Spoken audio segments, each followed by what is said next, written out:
ہر طرح کی تعریف اللہ تعالیٰ کے لیے ہے جو اپنی رحمت و فضل سے عطا کرنے والا اور اپنی حکمت و عدل سے روکنے والا ہے۔ میں اس پاک ذات کی حمد بیان کرتا ہوں، اس کا حکم کوئی رد کرنے والا نہیں اور نہ اس کے فیصلے پر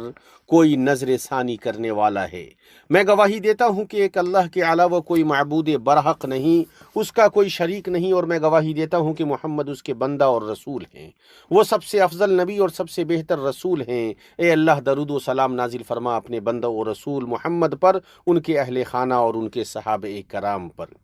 اما بعد، اللہ کے بندو، اللہ کا کما حقہ تقوی اختیار کریں اور اس سے ڈریں۔ اللہ سبحانہ و تعالی راز اور پوشیدہ چیز کو جانتا ہے، اور دنیاوی زندگی آپ کو دھوکہ نہ دے اور نہ فریب کار آپ کو اللہ سے فریب میں رکھے۔ مسلمانوں، آرزوؤں اور امیدوں کو پانے اور چاہتوں سے بہرہ ور ہونے کی بھاگ دوڑ میں کچھ لوگ دانستہ یا نادانستہ بھول جاتے ہیں کہ اس بھاگ دوڑ کا نتیجہ ہمیشہ ویسا نہیں ہوتا ہے جیسی وہ امید کرتے ہیں۔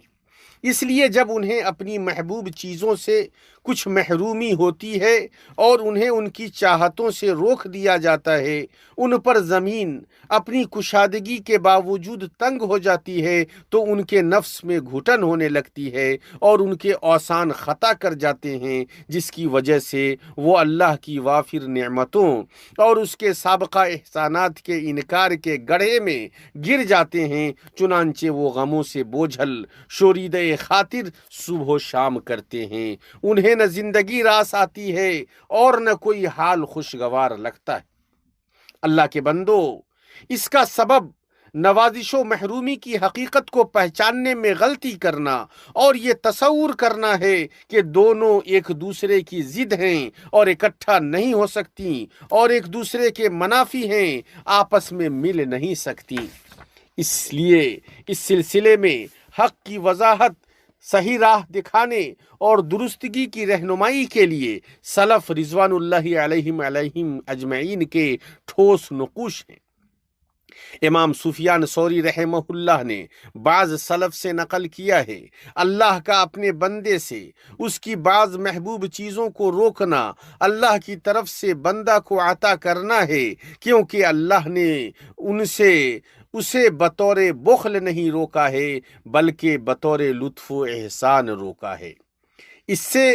ان کی مراد یہ ہے کہ اللہ تعالیٰ جو کچھ اپنے بندے کو عطا کرتا ہے اس کی ہمیشہ ایک ہی شکل نہیں ہوتی ہے کہ نہ بدلے، یعنی ان انواع و اقسام کی نعمتوں سے نوازے جانے کی شکل جنہیں وہ پسند کرتا ہے اور جن کی جستجو میں ہمیشہ رہتا ہے، بلکہ اللہ سبحانہ کی نوازش اس کے پہلو بپہلو ان محبوب چیزوں کو روکنے کی شکل میں بھی ہوتی ہے، کیونکہ اللہ تعالیٰ جو ایسا صاحب کرم ہے، جس کی نوازش کی کوئی غایت نہیں اور جس کی سخاوت و احسان کی کوئی انتہا نہیں، اور جس کے یہاں دنیا ایک مچھر کے پر کے برابر بھی نہیں ہے، جیسا کہ اس حدیث میں آیا ہے جسے امام ترمذی نے اپنی جامع میں صحیح سند کے ساتھ سہل ابن سعد الساعدی رضی اللہ عنہ سے روایت کیا ہے کہ نبی صلی اللہ علیہ وسلم نے فرمایا، اگر دنیا اللہ کے ہاں ایک مچھر کے پر کے برابر ہوتی تو کسی کافر کو اس سے ایک گھونٹ پانی بھی نہیں پلاتا۔ وہ پاک اللہ اپنی مخلوق میں سے کسی کو اس دنیا کی کسی چیز سے بالغ حکمت، معلوم تقدیر اور ایسی مصلحتوں کی بنیاد پر محروم کرتا ہے جو اکثر لوگوں سے اوجھل ہیں۔ اس کی دلیل آپ صلی اللہ علیہ وسلم کا وہ فرمان ہے جسے امام ترمذی نے اپنی جامع میں اور ابن حبان نے اپنی صحیح میں صحیح سند کے ساتھ قتادہ بن نعمان رضی اللہ عنہ سے روایت کیا ہے کہ نبی صلی اللہ علیہ وسلم نے فرمایا، اللہ تعالی جب کسی بندے سے محبت کرتا ہے تو اسے دنیا سے ویسے بچاتا ہے جیسے تم میں کا کوئی اپنے بیمار کو پانی سے بچاتا رہتا ہے۔ اور مستدرک حاکم میں ابو سعید خدری کی ایک روایت میں ہے کہ نبی صلی اللہ علیہ وسلم نے فرمایا، اللہ تعالیٰ یقیناً اپنے مومن بندے کو جس سے وہ محبت کرتا ہے ویسے ہی بچاتا ہے جیسے تم اپنے بیمار کو کھانے پینے سے بچاتے ہو کہ تمہیں اس کے تئیں ڈر ہوتا ہے۔ اس کی تائید اس بات سے بھی ہوتی ہے کہ بقول علامہ حافظ ابن رجب رحمہ اللہ، اللہ تعالیٰ نے اپنے بندوں پر دنیاوی خواہشات، زینت اور سرور کی کچھ فاضل چیزوں کو جن کی انہیں ضرورت نہیں حرام قرار دیا ہے اور آخرت میں اپنے پاس انہیں محفوظ کر رکھا ہے۔ اس کی طرف اشارہ اللہ تعالیٰ کے اس فرمان میں ہے، اللہ کا ارشاد ہے، اور اگر یہ بات نہ ہوتی کہ تمام لوگ ایک ہی طریقے پر ہو جائیں گے تو رحمان کے ساتھ کفر کرنے والوں کے گھروں کی چھتوں کو ہم چاندی کی بنا دیتے اور زینوں کو بھی جن پر چڑھا کرتے ہیں، اور ان کے گھروں کے دروازے اور تخت بھی جن پر وہ تکیہ لگا کر بیٹھتے ہیں، اور سونے کی بھی، اور یہ سب کچھ یوں ہی ساز دنیا کی زندگی کا فائدہ ہے، اور آخرت تو آپ کے رب کے نزدیک صرف پرہیزگاروں کے لیے ہی ہے۔ اور نبی صلی اللہ علیہ وسلم سے ثابت ہے کہ آپ نے فرمایا، جس نے اس دنیا میں ریشم پہنا وہ آخرت میں اسے نہیں پہنے گا۔ اسے امام بخاری اور امام مسلم نے اپنی اپنی صحیح میں روایت کیا ہے۔ صحیحین میں یہ بھی ہے کہ حذیفہ رضی اللہ عنہ روایت کرتے ہیں کہ رسول صلی اللہ علیہ وسلم نے فرمایا، تم نہ ہلکا ریشم پہنو اور نہ دبیز ریشم، تم سونے چاندی کے برتن میں نہ پیو اور نہ ان کی تھالیوں میں کھانا کھاؤ، یہ دنیا میں ان کفار کے لیے ہیں اور تمہارے لیے آخرت میں ہیں۔ امام بخاری اور امام مسلم نے اپنی اپنی صحیح میں ابن عمر رضی اللہ عنہما سے روایت کیا ہے کہ نبی صلی اللہ علیہ وسلم نے فرمایا، جس نے اس دنیا میں شراب پیا وہ آخرت میں اسے نہیں پیے گا۔ یہ فرمان اس کے باوجود ہے کہ آخرت کی شراب جو کہ پینے والوں کے لیے لذت ہے، نہ اس سے ان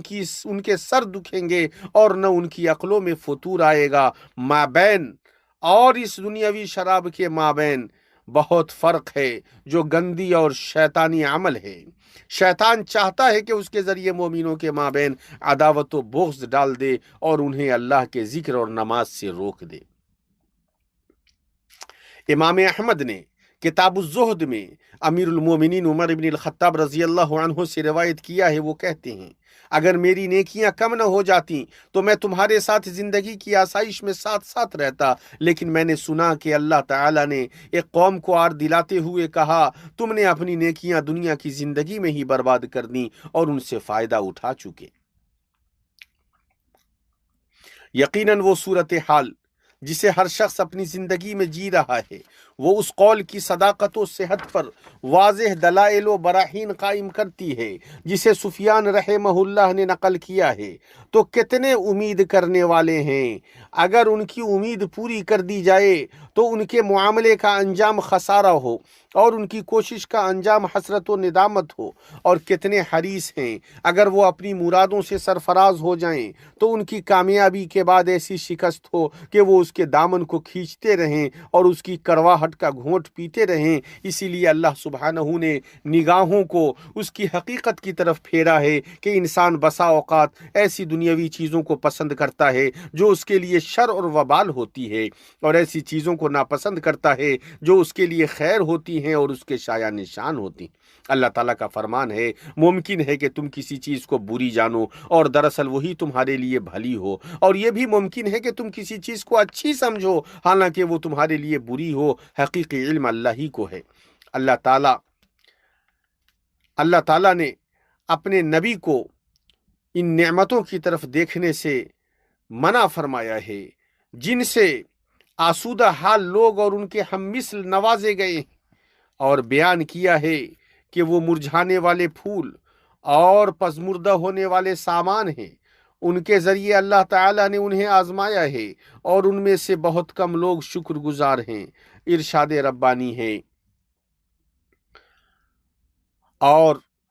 اپنی نگاہیں ہرگز ان چیزوں کی طرف نہ دوڑانا جو ہم نے ان میں سے مختلف لوگوں کو آرائش دنیا کی دے رکھی ہیں تاکہ انہیں اس میں آزما لیں، تیرے رب کا دیا ہوا ہی بہت بہتر اور باقی رہنے والا ہے۔ تو یہ کوئی انوکھی بات نہیں ہے کہ اللہ تعالیٰ کا انسان کو اس کی بعض محبوب چیزوں سے روکنا اس کے لیے اس کی جانب سے نوازش ہو، کیونکہ یہ منع کیا جانا حفاظت، تحفظ اور بچاؤ کے لیے ہے، نہ کہ روکنے، بخالت کرنے یا محروم کرنے کے لیے۔ اللہ تعالیٰ نے سچ فرمایا، خوب جان رکھو کہ دنیا کی زندگی صرف کھیل تماشا، زینت اور آپس میں فخر و غرور اور مال و اولاد میں ایک دوسرے سے اپنے آپ کو زیادہ بتلانا ہے۔ جیسے بارش اور اس کی پیداوار کسانوں کو اچھی معلوم ہوتی ہے، پھر جب وہ خشک ہو جاتی ہے تو زرد رنگ میں اس کو تم دیکھتے ہو، پھر وہ بالکل چورا چورا ہو جاتی ہے، اور آخرت میں سخت عذاب اور اللہ کی مغفرت اور رضامندی ہے، اور دنیا کی زندگی بجز دھوکے کے، سامان کے اور کچھ بھی تو نہیں۔ اللہ تعالیٰ مجھے اور آپ کو اپنی کتاب کے طریقے اور اپنے نبی کی سنت سے فائدہ پہنچائے۔ میں اپنی یہ باتیں کہتا ہوں اور میں اللہ عظیم جلیل سے اپنے لیے اور آپ سب کے لیے اور تمام مسلمانوں کے لیے ہر طرح کے گناہوں سے پناہ مانگتا ہوں۔ اسی سے مغفرت طلب کرو، یقیناً وہ بہت زیادہ معاف کرنے والا اور بہت زیادہ رحم کرنے والا ہے۔